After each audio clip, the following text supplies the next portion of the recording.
Sinabi rin po ni Las Cañas dito that kayo raw po yung Lord of all drug lords. Ano pong masasabi niyo po dito? Ano po? Kayo daw po ang Lord of all drug lords. I cannot. Ikaw, alam mo man ako, sir. Papabili siguro ako ng mga aspirin, gano'n. Pero, Paki-explain po properly, Mr. President. Hindi po namin masyado maintindihan. hindi ako dadating ng pagka-presidente, sir, kung gano'n ako. Sir, can you kindly tone down your voice? Oh, yeah, yes. We're just trying was to... just no, Mr. President, emphasizing the we're just point asking na that to clarify your alam ng statements. Pulis, alam ng lahat ng tao ng Pilipinas, mayor ako, hindi ako dadating ng pagka-presidente kung ganun ako katurpe. Mr. President, thank you so much for refraining yourself from speaking bad words. Sir. We appreciate that. No? Nakikita po namin na talagang pinipigilan nyo ang sarili nyo. Takot ako sa inyo, sir. Hindi po, sir. Natutuwa po kami dahil nga nagiging maayos po yung ating usapan po, sir. Sir, kasi po may... Sweating hands, oh. Takot talaga ako sa inyo. Kami rin po, malabig din po kamay namin dahil kasi po, panahon po ninyo to, nung mamatay si Gerald Barayuga, and it saddened us kung hindi po natin alam kung ano po nangyari doon sa kaso yun. Yan ang problema eh. Gusto ko rin malaman kasi it was during my time. I am as much interested as you. Kasi Mr. President, general po to. Pero yung utos ko, Opo. inaamin ko, Na ano po? walang problema yan. Hindi nyo po ba inimbestigahan itong tungkol kay General Barayuga? Wala akong nakialam dyan, sir. Kindly wrap up. Kasi po, Mr. Mr. That is a personal, maybe, I do not. Kasi po si... Wala akong na magpatay ng general. kasi po, ito pong si Colonel Hector Grijaldo na siya pong nag-aakusa sa amin that kami daw po ay pinuwersa namin siya, kinuors namin siya, hinaras po namin siya. Siya po ang Chief of Police ng Mandaluyong when this murder of General Grijaldo happened. General Barayuga happened. And that's the reason why we are asking about kung nalaman po ninyo itong kasong to, Mr. Wala, sir. Sino yan, sir? Sinong suspect? Well, according po kay Colonel Santi, ang suspect po ay si Colonel Leonardo at si Colonel Garma. He mentioned in the affidavit that Colonel Leonardo called him. Kaya nga po, tinatanong po namin sa inyo kung nalalaman po niyo yung kaso niyo. I do not know. There should be cases by now. There should be a case filed by now. Kung ganun, lalo na general. So, anong ginagawa ng police pati military dyan? There should be more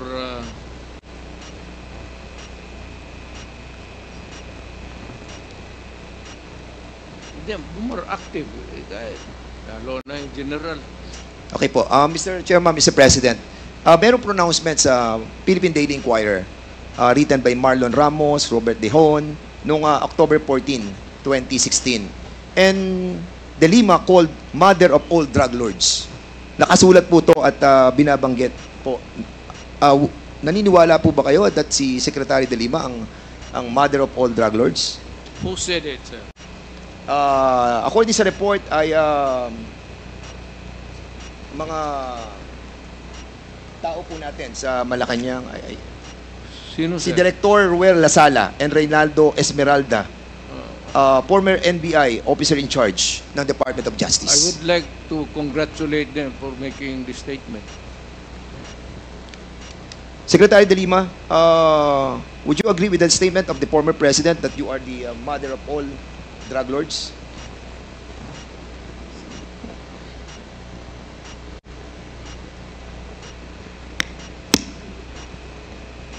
Absolutely false.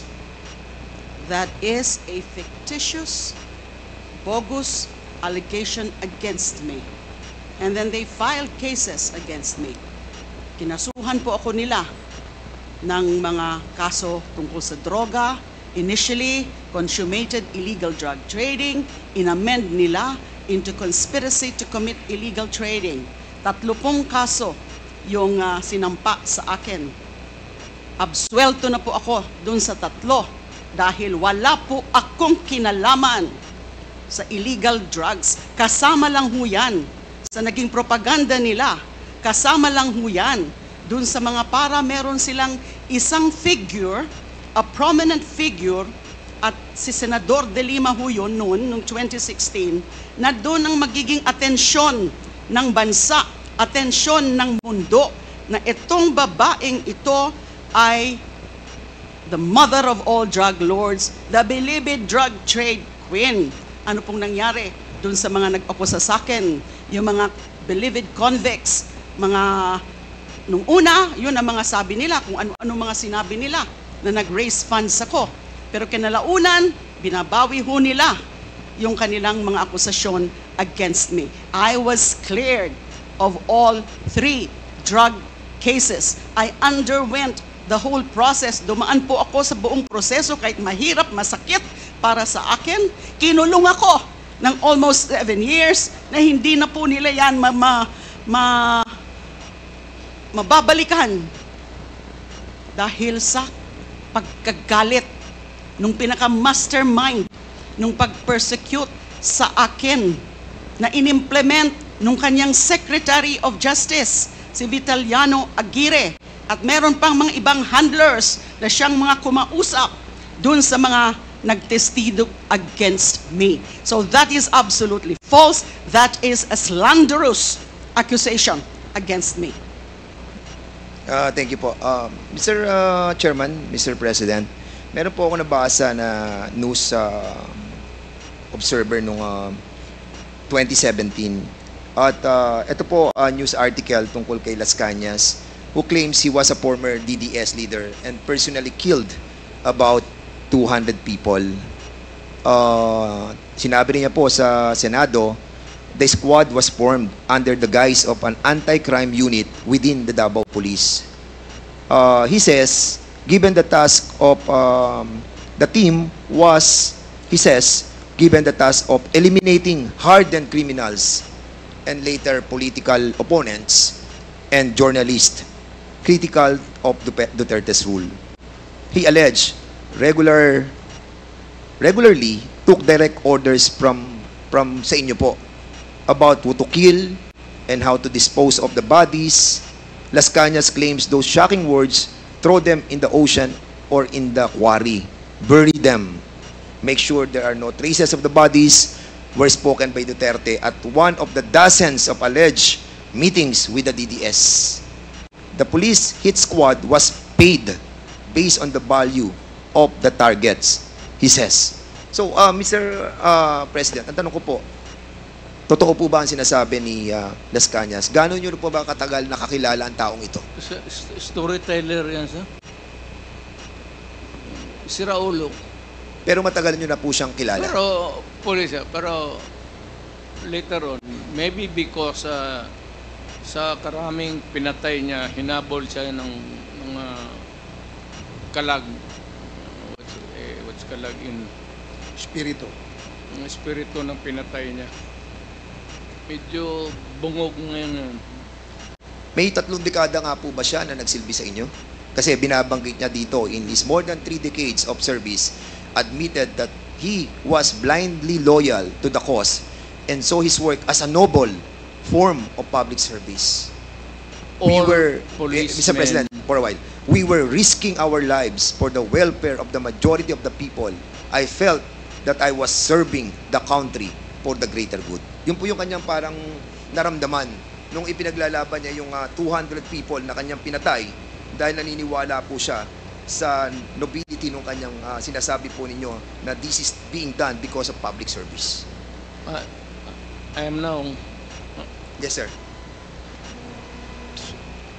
May hero complex yung buang na yan. Sino man maniwala ka na istorya na gano'n? Meron pa po siya sasabi, Mr. President. Ito, last na po to. na sinasabi niya, he tells one particular incident, no? Medyo worrisome po ako talaga dito because meron po kayong binabagyan against this that has given him nightmares for years. In 1996, Las Cañas and his team were ordered to kill an alleged criminal, his pregnant wife, and his 4-year-old son, who were all in the same vehicle at the same time. I attempted to rescue the 4-year-old boy, Las Cañas claimed.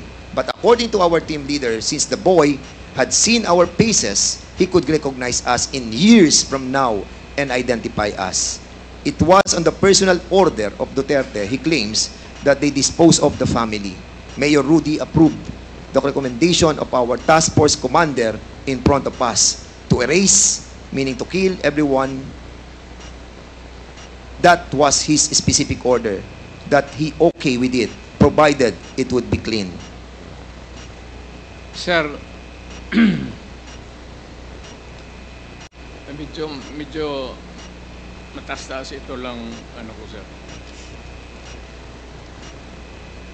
When I was a fiscal, kukunti lang yung sweldo, and I got married, asawa ako, got pregnant, asawa ko, nanganak ako. So, short yung income ko. Nagturo ho ako to augment my income sa Police Academy sa Davao City for about almost 7 years while I was a prosecutor. Wala akong tinuro na ganun sa kanila. By the book, at hindi naman ako gabong hipokrito na magsabi sa kanila, ito ang gawin mo, tapos pagdating doon, sabihin ko sa kanila na iba ang gawin. That's a very complex thing to do kung ako ang tinutukoy mo sa pangyayari niya. I cannot imagine myself of teaching criminal law sa Police Academy doon, pagkatapos iba ang sabihin ko sa kanila sa likod. How? Mr. President, if I may, no? Sinabi rin po ni Las Cañas dito that kayo raw po yung Lord of all drug lords. Ano pong masasabi niyo po dito? Ano po? Kayo daw po ang Lord of all drug lords. I cannot. Ikaw, alam mo man ako, sir. Papabili siguro ako ng mga aspirin, gano'n, pero Paki-explain po properly, Mr. President. Hindi po namin masyado maintindihan. hindi ako dadating ng pagka-presidente, sir, kung gano'n ako.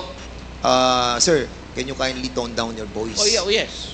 We're just trying was to... just no, emphasizing Mr. President, the we're just point asking na that to clarify your alam ng statements. Pulis, alam ng lahat ng tao ng Pilipinas, mayor ako, hindi ako dadating ng pagka-presidente kung ganun ako katurpe.